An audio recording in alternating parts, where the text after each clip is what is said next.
So, picture this. You get into one of those minor accidents, a fender bender. It's annoying for sure, but hey, that's what you have insurance for, right? You file the claim, you expect a pretty straightforward repair process. But then, you get a call from your insurance company and they tell you the car's not even worth fixing. It's a total loss. And you're just left there totally stunned, thinking, wait, how did my perfectly repairable car just become a write-off? Was this just bad luck or was it by design?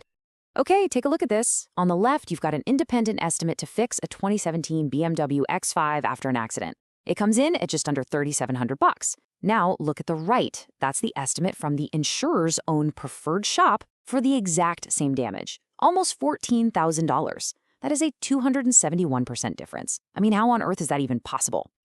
You know, that giant gap between the two estimates really gets to the heart of the matter. It begs the question, how does a car that should be on the road after a simple repair get pushed into the total loss category? Well, it turns out this isn't always some simple mix-up. It can be a very methodical process, and we're about to walk you through the playbook. All right, so to really understand how this all works, we're going to zoom in on the real-world case of this specific BMW X5. This one claim is like a blueprint. It exposes the exact tactics that can be used to turn a simple repair job into a complete write-off. So let's break down these numbers. The first estimate, the lower one, covered all the actual damage from the crash. Simple enough. But the second one from CarStar, that's the insurer's direct repair program partner, well, that one was inflated by a whopping 271%. And that much, much higher number, that became the insurer's justification for arguing the car was just too expensive to fix, which is the first big step toward declaring it a total loss. Now, it's really important to understand this wasn't just a mistake or two shops having a different opinion. The evidence points to a clear three-step playbook that was used to deliberately turn this repairable car into a financial write-off for the insurance company. So here's the playbook. It's a three-step process. First, you inflate the repair estimate with a bunch of unnecessary work.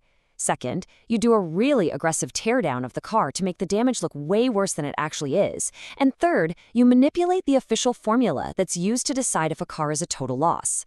Let's dig into each one of these steps. So, how in the world do you inflate an estimate by 271%? Well, the report shows the insurer's partner shop was adding charges for things that weren't even damaged in the accident. They billed for excessive labor to take apart perfectly fine parts like doors and trims. They threw in unnecessary cosmetic replacements. And all the while, the insurer just completely ignored the legitimate lower estimate without giving any real reason why. Okay, now to get the third step, the manipulation. We have to understand the rule they're supposed to be following. It's called the total loss formula. Every state has one. In Georgia, where this happened, the law is pretty simple. It's based on the car's actual cash value, or ACV, basically what the car was worth the moment before the accident. If the cost of repairs is more than that value, it's a total loss. But as you're about to see, some insurers like to get creative with the math.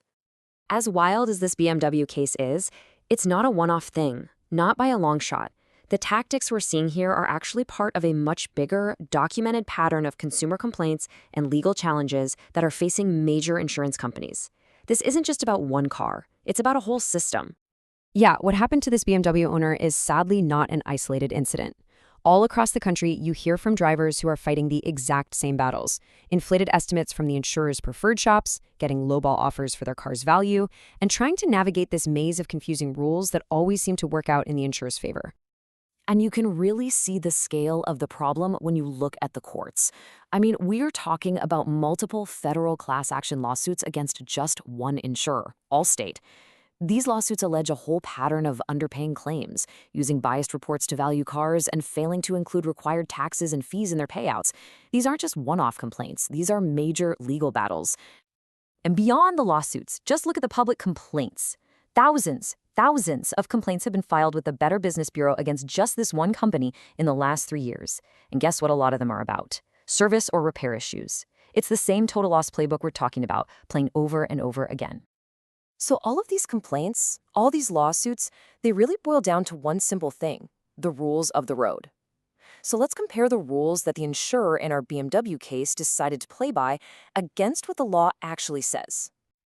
And right here, this is the smoking gun. The insurer claimed over and over again that a state regulation forced them to use a totally different formula. They said they had to take the car's value, subtract what it's worth as salvage, and that created a much lower limit for repairs. But look at what the Georgia law actually says. It's simple. If the repair cost is more than the car's value, it's a total loss. The insurer wasn't following the law. They were completely misrepresenting it. According to both Georgia law and national standards, these actions aren't just unfair. They're considered illegal. They're called unfair claims practices. Misrepresenting the law, failing to actually investigate a claim properly, not even trying to settle in good faith, these are all serious violations. Okay, so I know this can feel incredibly frustrating, like the whole system is rigged against you. But you are not powerless here. There are some really concrete, practical steps you can take to protect yourself if you think an insurer is trying to pull this playbook on you. The most important thing is to be proactive. Here's your 4-step game plan. First, always get your own independent estimate. Second, communicate with your insurer only in writing. You want that paper trail. Third, dig out your policy and find the appraisal clause. It gives you the right to formally challenge their numbers. And finally, look up your own state's official total loss formula. Never, ever just take their word for it. This quote from the regulatory report on the BMW case just sums it all up perfectly. It says, "The documented actions show a claim that involved a repairable vehicle, was positioned as a total loss through estimate inflation and salvage manipulation, and violated multiple regulatory and contractual standards." And that really leaves us with one final, and I think really important question to think about. When you buy an insurance policy, you believe you're buying a promise, right? A contract that's going to be honored when you need it the most. But is that what's really happening? Or has it become just another complex financial calculation to be managed for the company's bottom line? Knowing the playbook is the first step to making sure your contract is honored.